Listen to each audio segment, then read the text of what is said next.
Thank you for joining me. I'm Alex and I want to talk about at home today.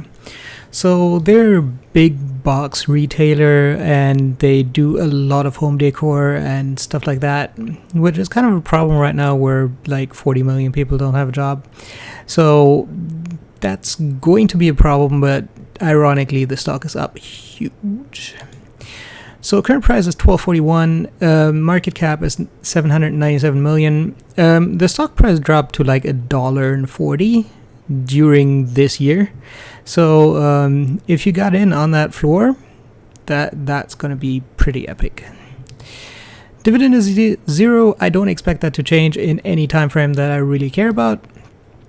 Current revenue $1.4 billion, up 20-ish%. Earnings $214 million loss, which is down from plus 49 million, which you can really see how the stock price would go up by like eightfold.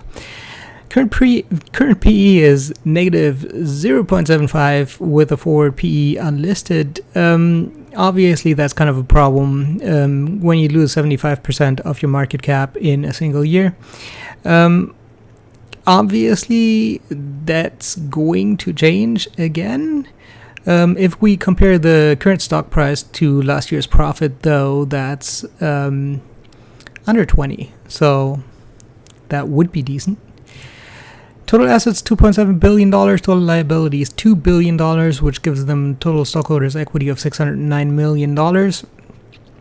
So overall, I don't think the revenue is really great for a growth investor, and I don't think that this is really the sector for growth stocks anyway. Obviously, revenue of $1.4 billion, there's a lot of room for growth. So if they can keep up 20-ish% per year, this is going to be a very decent stock.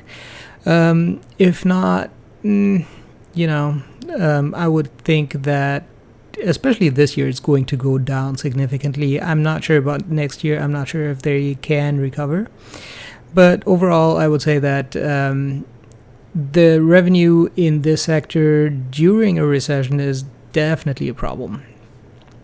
For a dividend investor, there's obviously nothing here at all. For a value investor, obviously a P that is negative is a problem. The balance sheet doesn't look great. It's positive, so that's okay, I guess. The growth is really nice, and the dividend is non-existent, so that doesn't help. So overall, if they can get back to earnings of what they had, then that would certainly help.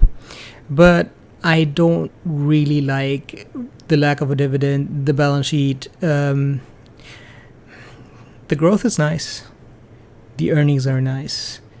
But during the current situation, I really don't like a stock like this that has a reasonably bad balance sheet, that has a reasonably big loss, and overall, I wouldn't buy it right now. I would maybe wait until next year, depending on how the current situation unfolds, maybe even longer, and kind of go from there.